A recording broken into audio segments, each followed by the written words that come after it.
Hey everyone, and welcome to the Leadership Help Desk podcast. It is your host Chevy, and we are excited to have you here today. I hear an echo. I'm not sure why that is. Okay, I'm not sure why it's echoing. Do you hear the echo, Bobby, or is it just me? No, I don't hear it on my end. Okay, I think it might be my computer. If not, I'll switch microphones if need be. Okay. All right, everyone. Well, welcome. I'm not going to keep you guys. I'm excited to have my guest today, Bobby Hughes, with me today. Hey, hello from Atlanta. So, as you guys come in, before we get started, go ahead and say hello. Let us know where you're from, and also let us know how your day is going. I would love to know because one thing about me, I love to connect with people before I get started. So, definitely drop in the comments where you're from, and I'll try to share it on the screen. All right, we have S. Maxwell from Atlanta. She's my sister, y'all. So I'm happy to see her here. And we are on YouTube as well. But yeah, so welcome to the Leadership Help Desk podcast. I'm your host Chevy, and what I do, I help business owners who has a team and are making multiple six figures to create and build the right team to scale their businesses. But today I have a special guest with me. I have Bobby Hughes, and I'm going to have Bobby introduce himself, and then we'll get started on this conversation. And it's all about team dynamics. If you have questions in the chat, please go ahead and throw it in the chat because Bobby has over 30 years of leadership experience from the military and in his business. But I will let him introduce himself. Bobby, go ahead. Hi, everybody. Bobby Hughes, 30-year Air Force veteran, small business owner.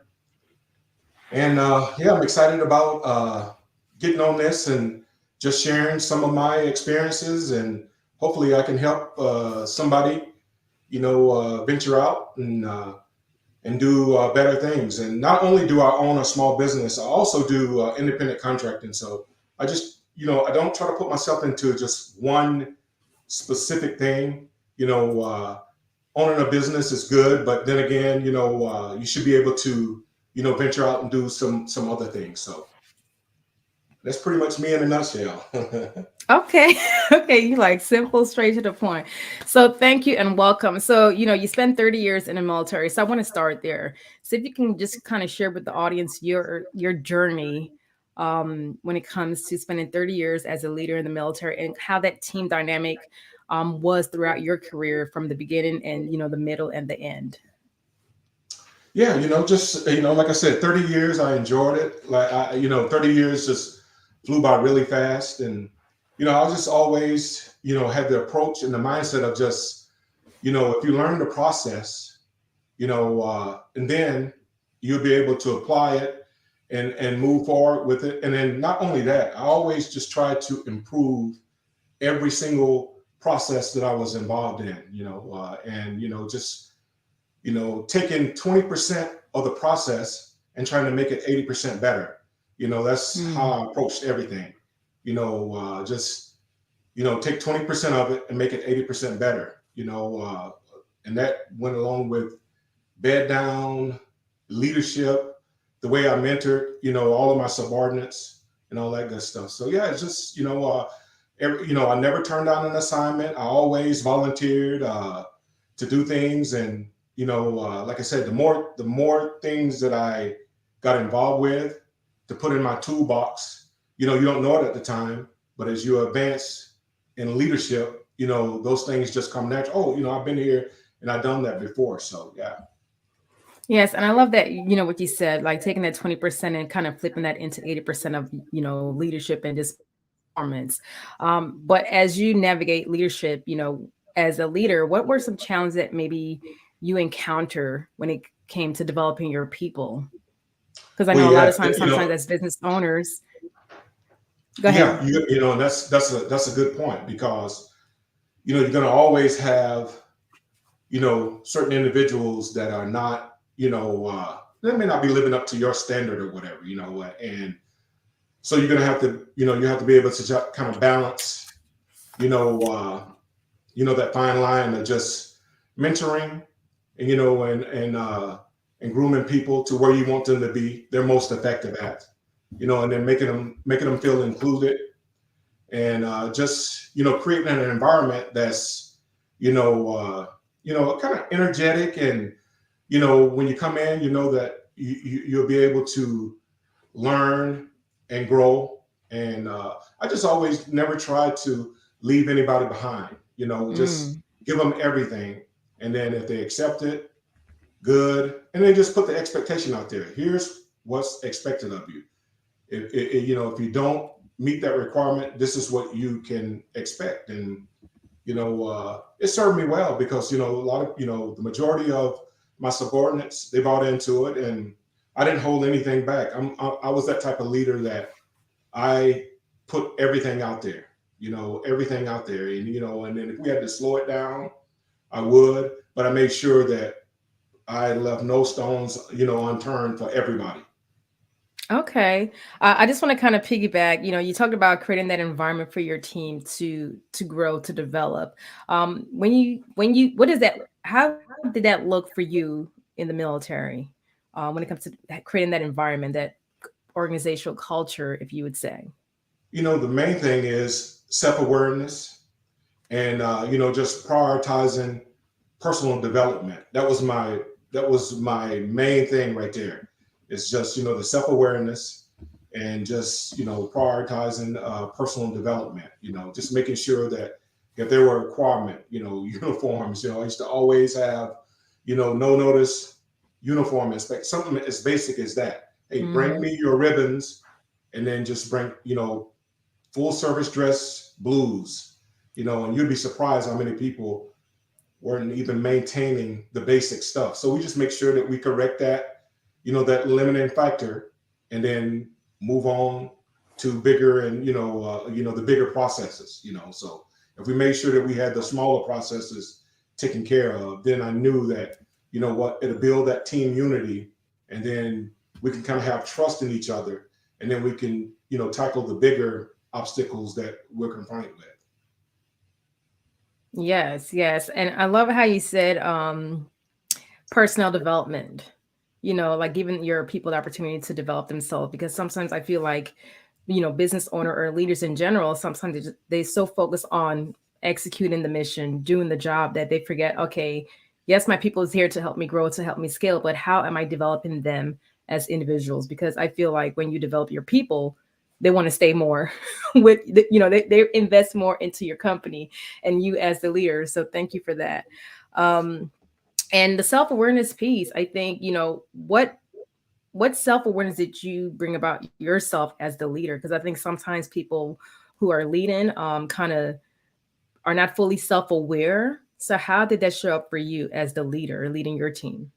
And that's a good point, because when you're leading, you know you're under that magnifying glass. So just you gotta everything has to be strategic. You gotta have strategic thinking, and then from an innovation standpoint, just make sure that you bring in innovation. It can't get stale. It can't do the same stagnant processes, quarter after quarter, year after year.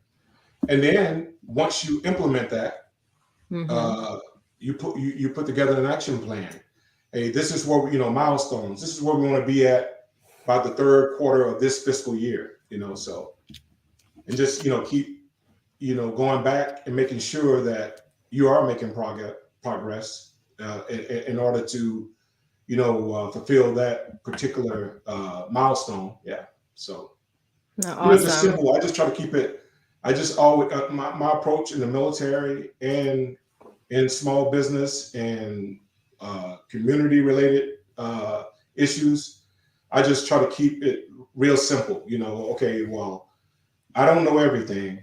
And I always try to keep it like, hey, listen, we'll kind of make it to the point. We'll make it simple. We'll keep it real simple, so that way that the individuals who might not know anything that you're talking about, they'll feel involved with the process also. Okay, I love that. So pretty much being as the leader, trying to be very inclusive with your team, because there's different tiers of how each person performs.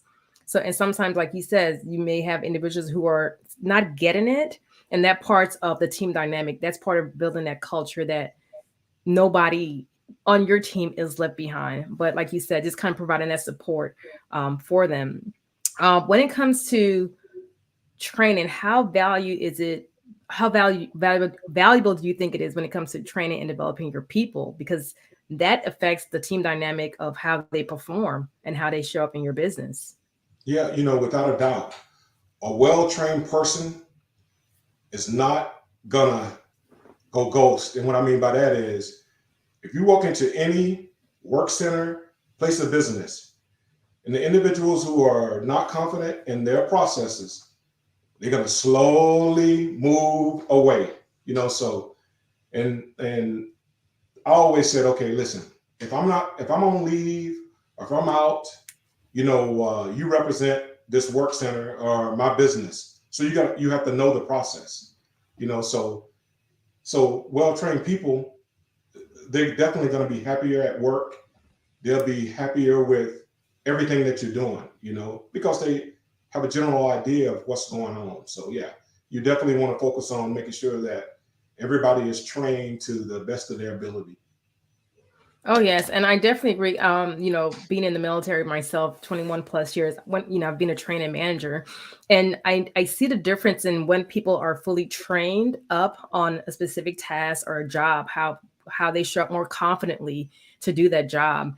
And then when you have people who are not fully trained up, the pressure, they're making mistakes, they're making, like simple mistakes, and it's costing money or even maybe lives, depending on the job that you're in.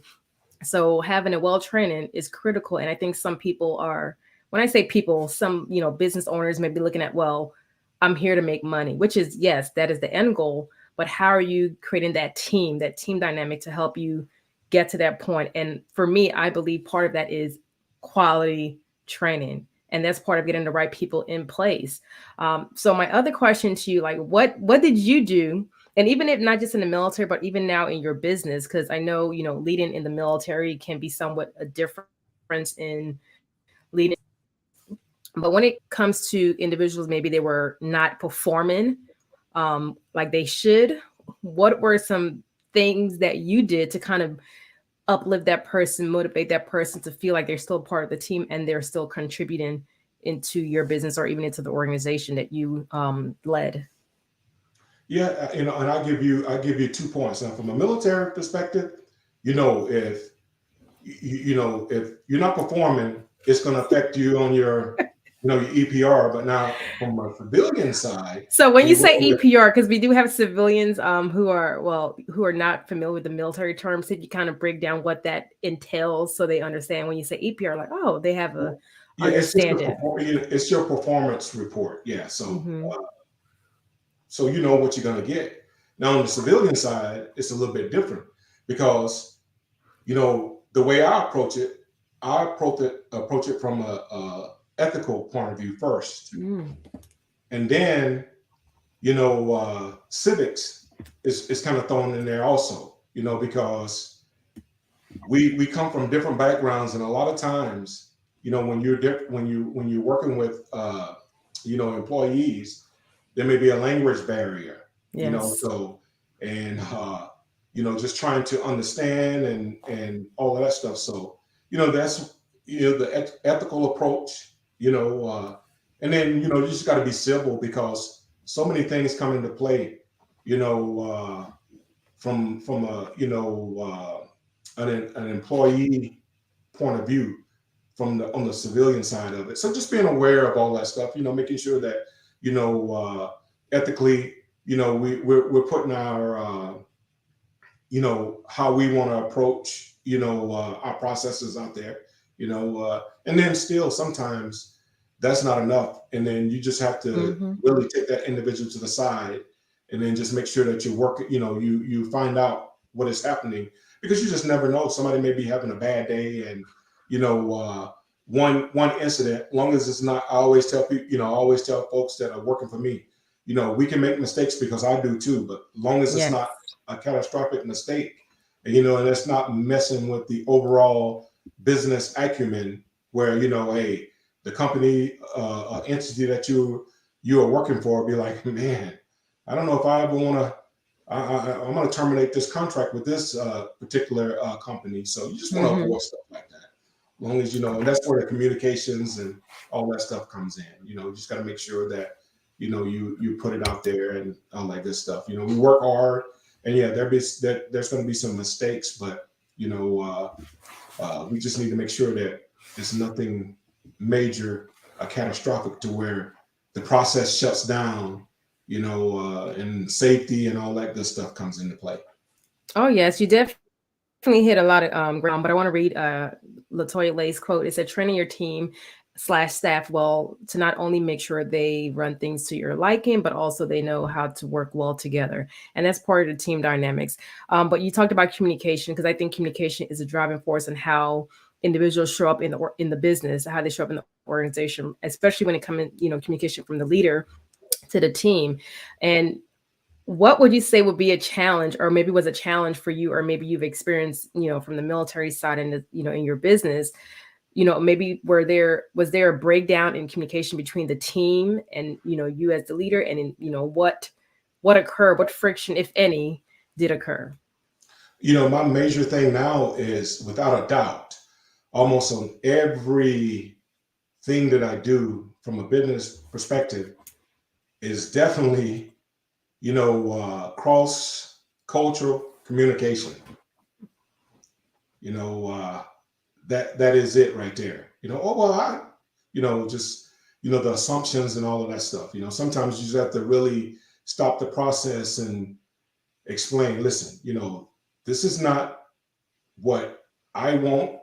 This is a company policy, and we have to make sure that we follow, the company policy. So yeah, just some of those, cross cultural communications is extremely difficult. Yeah. Okay. um so can you explain a little bit more, what does that mean to you in your business when it comes to the cross culture communication? Yeah, I just have to, just you just have to be conscious on, your hiring practices, because sometimes you have to read the fine line. And that's why you have to have a mixture of, multilingual, and stuff like that. I just always try to make sure that I have everything covered, because I'm here in Arizona, so a lot of my audience, they are bilingual, so, Yes. and I know a few Spanish words, but I'm not fluent enough to have a conversation, so, and you got to make sure that that's known up front, and you got to have somebody there to communicate, because there's nothing worse than being on a job or trying to get a task accomplished, and you know uh, people just don't understand each other. So I think that, to me, that is one of the most difficult things that I come across. All the other stuff, you know, uh, you can fix that, but Hmm. with the communication line breakdown, then it pretty much can kind of stop the process. So I just make sure that we address that first and foremost, and it's something that you just have to continue to go back to. Like the last question, that was an excellent one, question, but an excellent point. And once you get your team to the point where you can kind of trust them, you know, that's a good feeling. But you still got to make sure that the overall responsibility, it comes back on the business owner, on whomever's in charge of that process. So yeah, yeah. Oh yes. Oh, awesome. Thank you for that. And definitely trust is a big factor. And I think there's been leaders who I trusted, and I knew, like, okay, I will follow this person. I will do what I need to do to make sure he or she was shining. And then I had leaders who I did not trust at all.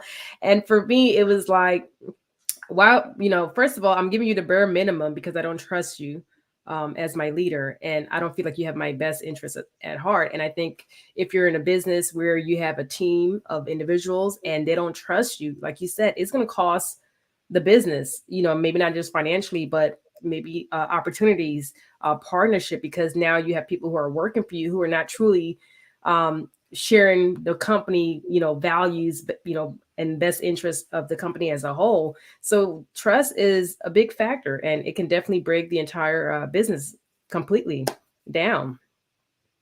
Yeah, I agree. I agree wholeheartedly. So it's a lot of moving. It is. It's a lot of moving parts. And then if you really think about it, the processes that you apply as a business owner, as an employee, really, it's really, it's the same thing. But the ultimate onus is going to be on you know the uh, the business owner or the manager, the associate, or whatever. So yeah, so you just got to make sure you approach it. Yeah, it's good to be friendly and open dialogue, but at some point, the professionalism, has to take precedence over everything else. Yeah. Yes, definitely. Just kind of talking about trust. And sometimes, like you said, the CEO is overall responsible for the organization, which is correct. At the end of the day, as a CEO, it is your business. You have to know what's going on. But I do believe when you have individuals in certain roles, in the right roles, that helps with that trust factor, because now everyone is not relying on you as a CEO. Because if everyone is relying on you, guess what? You're not focused on growing your business. You're not focused on thinking strategic, creating a plan, creating the vision. You're focused on the doing of the work. So having people in the right place to kind of like that middle level leaders in your business or in your organization is going to help you to really not only trust yourself to lead, but also trust the people that you have in charge of these other individuals to help you scale your business. So Absolutely. as a leader, you got to trust yourself. Absolutely. You're absolutely right And I about know for that. some people it's hard. For some leaders, it's hard for them to let go of that of the ring, to say, hey, I'm letting go. I'm gonna let this person take the lead, because they just want to be in control. Have you ever felt like you were that person, like, I need to hold on? Because we do have some leaders in business who just wants to like hold on to everything, which is causing them burnout, mental fatigue, stress, overwhelm. Or are you that leader who, like, hey, I'm going to empower my team, because it's part about creating that team dynamic, that healthy, team to connect, grow, and just do what we need to do to get to that next level. Yeah, I mean, that's my approach. I always, I try to train everybody as they're going to be my replacement, And like I said, if you don't hold anything back and you put everything out there and you teach all of the processes of what's been successful and what's been a failure, and you eliminate that stuff, and everybody is on the same wavelength, then you're absolutely right. It makes, from my experience, you have a happier work environment, and people feel good about, you know, uh, the processes and coming into work and having dialogue and, all of the above. Yeah. Exactly. I mean, you, as a business owner, even for myself, like, you definitely want to have a team that is excited as they walk through that door, or the virtual door, and they see your face. It's like, oh, hey, Bobby, hey, Chevy, like, and they're actually sharing what's going on in their lives, not just showing up and like, okay, I'm here for the meeting. So creating that environment. So how many employees do you have right now, in your business? It varies. It goes from 10 to 100, but it just varies. It's all dependent on what the contract entails and all that. If I have to subcontract some stuff out, because some of the processes, you're only allowed to subcontract out a certain percentage. So it depends on the requirement. Yeah. Okay, so since you're dealing with different levels of employees, from 10 to maybe 100, depending on the responsibility of that specific contract, has there been a time where you like, okay, I have to let go of this person because they were underperforming? And how did you go about doing that? Because sometimes business owners are afraid to let go of a person who is not a great fit for the company.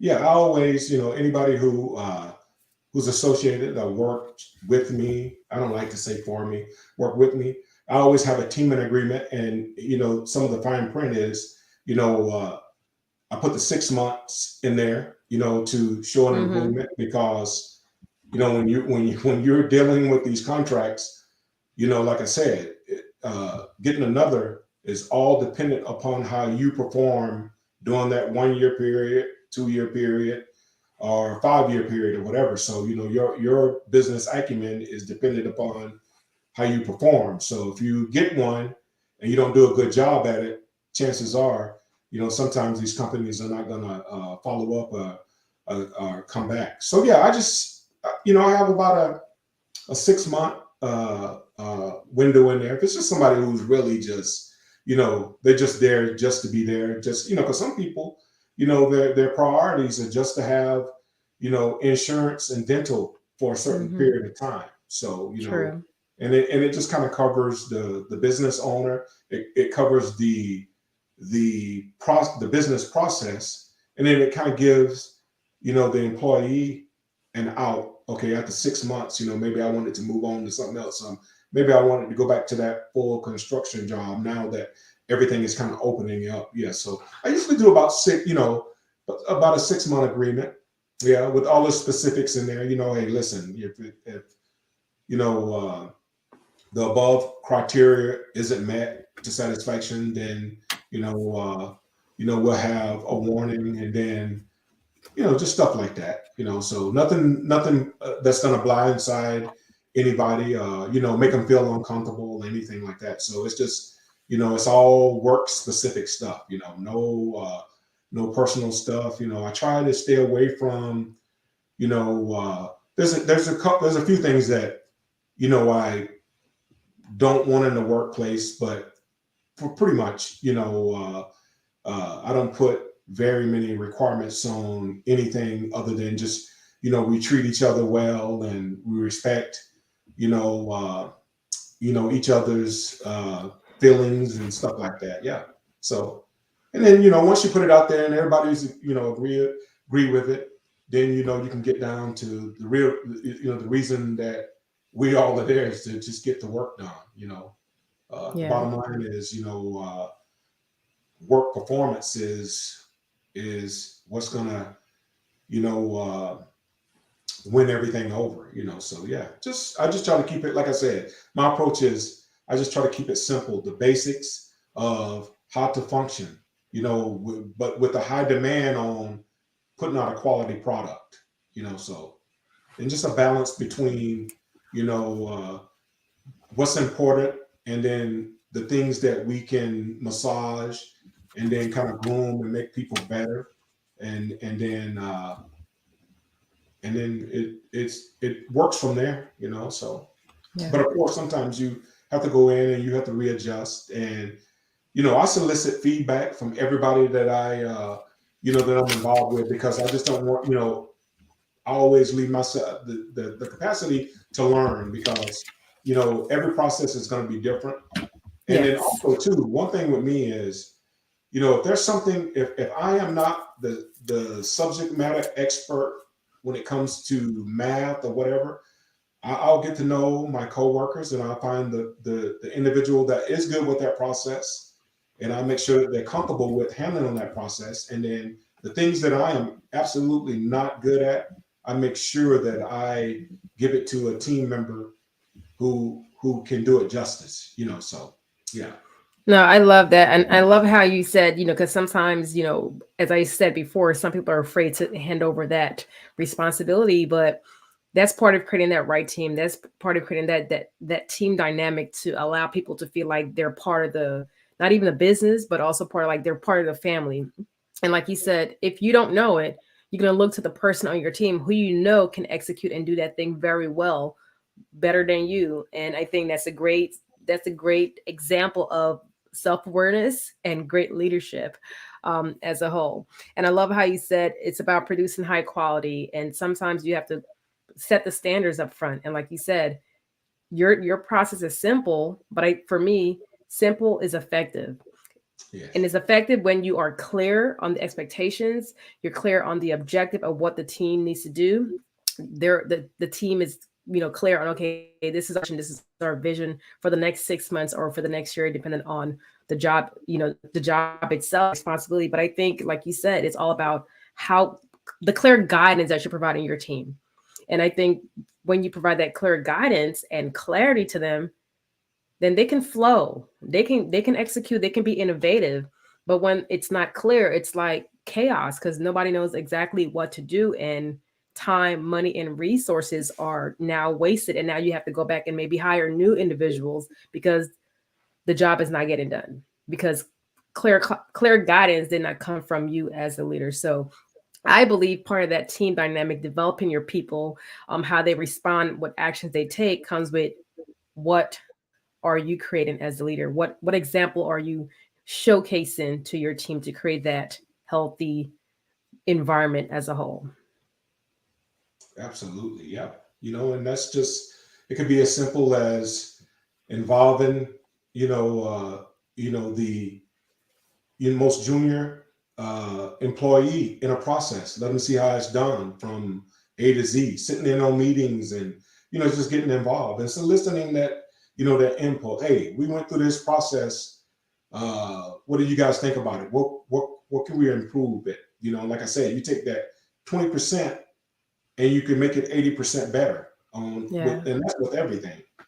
The way that you receive replies, the timeliness of making sure you don't run out of supplies. I have these little go no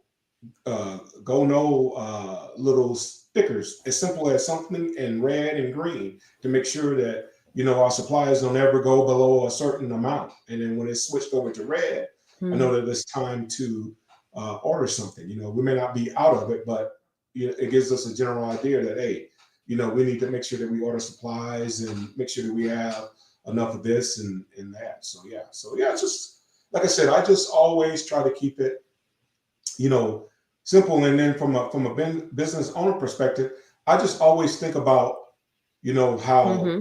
all of the processes, what are they thinking from just the dialogue and the feedback that I get? Hey, maybe we need to get some, mats to stand on because now our backs are starting, just stuff as simple as that. Making sure that you're involved, all of the work centers and all of the processes to make them feel like they are part of, the overall end goal of, putting out the best product for the business. Yeah.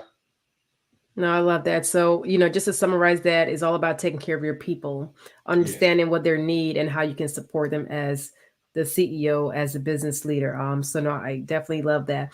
I know we didn't talk about this, but I would love to know, like, you transition from the military, 30 years of serving, leading, being resilient, and you're dealing with diverse individuals. And even now in your business, you're dealing with diverse individuals.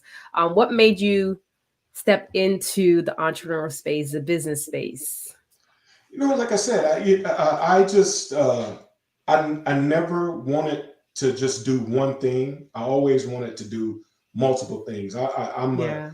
I believe that each individual, and I don't hold it against anybody, should have multiple streams of income.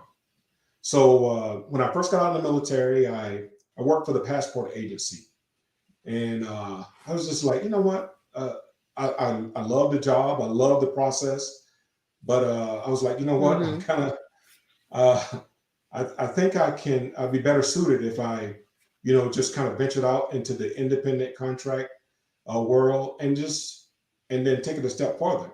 Just be some type of small business owner. So and I decided to do it. I put in my resignation to the passport agency, and the rest has been history. Went through the processes and the trial and errors of making sure I had all the things that the business license, making sure I had the retail sale taxes down, you know, you know, make sure I pay my taxes and file uh, Mm-hmm.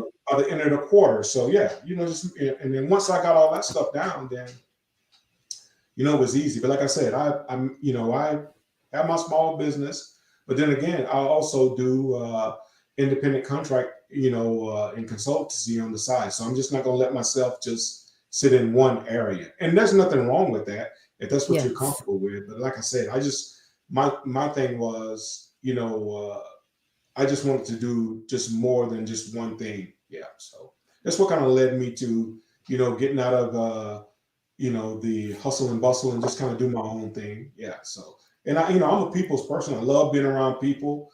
But I say, you know what?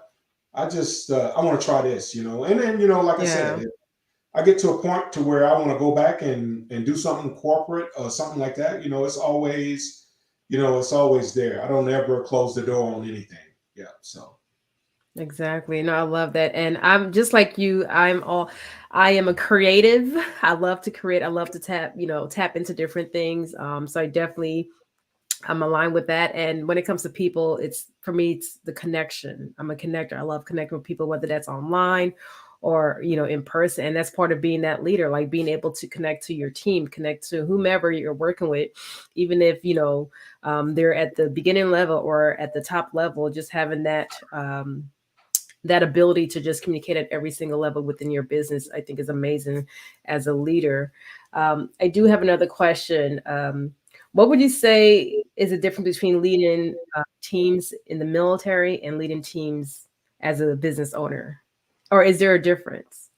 I personally think there is a difference. Now, Okay. in the military, everything is, you know,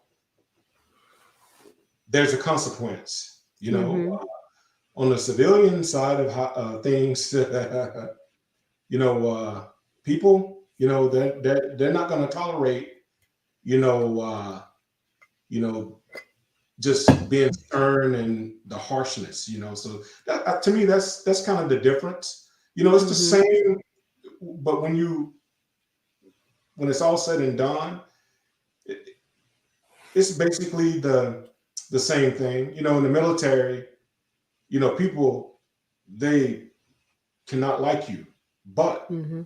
when it comes to trying to get a job done, they're gonna get the job done. It's gonna get done. I always tell people, how effective a leader you are when you walk into a room full of people, especially your co-workers and subordinates, and if they migrate away from you, then you need to change your approach up. So, Yes. and it's kind of the same thing, military and civilian. So yeah, people are they they're gonna do the job, but when that is over, if they are kind of shying away or whatever, then that, okay, maybe somebody got offended by this or that. So yeah, and to sum it all up, you just got to have a different approach on the Yes. civilian side, just to make sure. Because, like I said, so many things come into effect. You can say something, and you may not even mean, but it could offend somebody. So yeah, you just got to make sure that you are measured in how you approach, everybody. Yeah. So yeah. Okay. But I, And I like I like said, that. I enjoy both. I enjoy both. Sometimes I do venture on uh, active duty Air Force Base, because I do have a contract at Davis Monthan, and Mm-hmm. the active duty folks are, they are a little bit different from in my day, but I understand, Yes. and I don't ever say, oh, I'm a, I'm a, how dare you, no, I just, I listen and I approach it from a civilian perspective. Okay, yeah, but that's not the way we're gonna do it. That's not how we are contracted to do it. Yes. So we got to stick with the factors in the contract. So yeah, but yeah, it's a little bit different.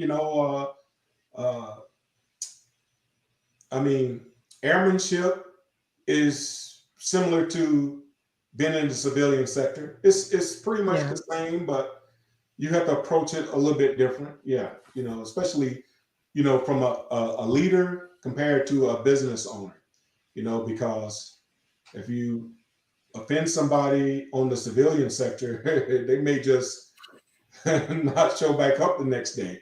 On the military side of the house, unless you want to go, absent without leave, you can't do that. So, it's different, but the same in a lot of aspects. Yeah.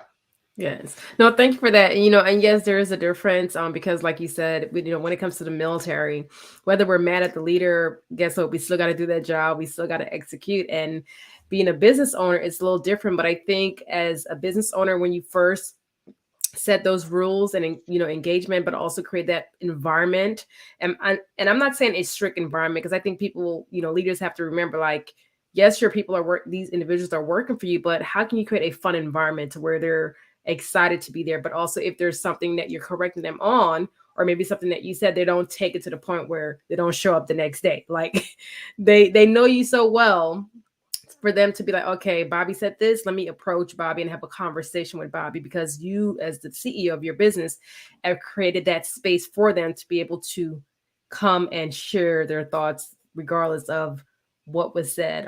And not and I'm not saying anything, this was not probably not what he meant, but let me go verify, let me double check to make sure we're clear. And it could be like a communication, a misunderstanding. But it comes back to the environment that we create from the beginning with our team. And that's part of knowing your people. That's part of having conversations with your people. That's part of like, and not just work conversations. That's like having genuine, authentic conversation to get to know your team as a whole.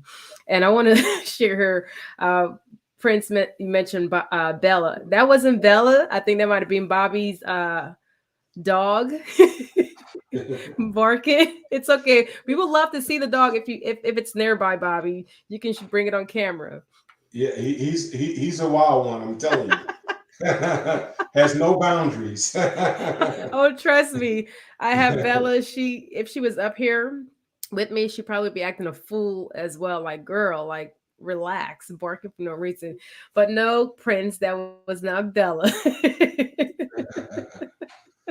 Yeah. um, That was yes. Bentley on the Hughes side trying to get in the door. He puts his paw up underneath the door, trying to get me to let him in.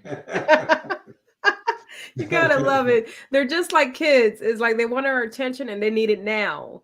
Oh Yes, man. so true. Wow, that's crazy. But I do have one more question. Is there anything else that you would like to share before my final question when it comes to building that strong team dynamic?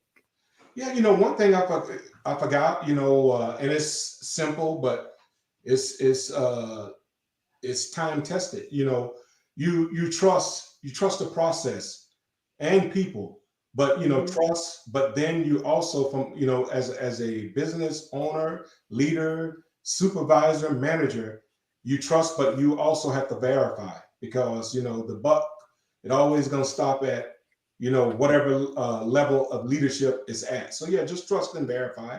You know, I think that's important. That was one thing I wanted to mention earlier, but I forgot. And but yeah, trust and verify. Yep. Awesome. Can you give an example of that? Because maybe some people might be like, what does that mean? Trust and verify. I Yeah, trust my perfect people. example. You go Micromanagement. in and you have somebody working for you, and I'll use it from a civilian standpoint. You have supplies come in, and you said, okay, I know that we got 50 gallons of cleaning solution. Did we make sure that we secured them in accordance with the guidance? Oh yeah, it Hmm. was. You go in and you look, and it's not secure. It's not in the flammable locker. And I was like, well, so that's a one of the repetitive trust and verify processes that I come Yes. across a lot. Oh, definitely. I've been there myself to where, I've had, young airmen say, "Oh, yes, Sergeant, we verify." And then I'm like, "Did you count exactly how many things that we have? Because we're signing for these items to say yes, we received X amount of items from the vendor." So definitely, if you're a business owner, definitely trust your team, but also you should have people in that middle to where, whether that's your operation manager, your mid-level manager, who are verifying for you. Because again, as a CEO, you don't have time to verify every single thing, in your business. And I think having people who you can trust to do that for you, and they can come back and back brief you, it's what you need to have in your business. And that comes with picking, creating, and building the right team member for the right role. Yeah, so awesome. And my last question, I think that might have been it. Oh, what advice can you share with business owners who are having some issues with team, creating the right team dynamic in their businesses? I mean, my thing is, and this is probably the thing that I have the most issue with as an owner, as a business owner, as a leader. You cannot adjust to mediocre practices, and then the human decency part comes in. Man, I had to terminate that individual. Man, I felt bad because he had a family. But Yeah. once you start adjusting and leveling down, your process, then that's gonna create all kind of issues. So I would say the thing is, you know, you don't adjust to the lowest common denominator, especially when the practices are not getting, they're not being accomplished or anything like that. So yeah, it's just the approach is, it's a process and not a feeling. So yeah, I struggle with adjusting sometimes, and I'd be like, okay, if you adjust too much, then you're going to adjust yourself out of a contract, or not being picked up to do this again. So yeah, just Hmm. adjusting. You got to have that ability to say, hey, listen, this is where the standard is at, and you know we're not going to go below it. Because like I said, once you start doing that, then it's just going to create more and more problems. Yeah. So, yeah. And, you know, uh, I always tell a lot of people that I work with, how come there's never enough time to get it right the first time? But always, when something gets messed up, the second or third approach, you can get it right. Just put in the effort to get it right the first time. Yeah. So, those two things, Yes. adjustment and getting it right the first time. No, I love that. So it just in a nutshell, set the standards, hold the standards, hold individuals accountable, but adjust if need be. Because as CEOs, as leaders, it's okay to adjust. But like you said, not get to the point where you're adjusting to the point the respect is gone, the performance is below average.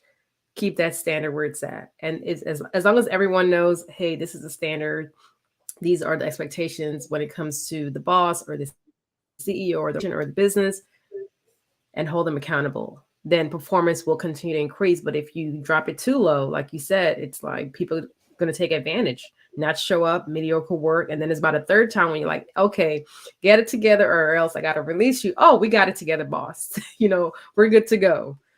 So Exactly. awesome. Awesome. Well, Bobby, thank you so much for joining me today. How can people reach you if they would love to connect with you to hire your company to support them? Yeah, all my information is out there on LinkedIn.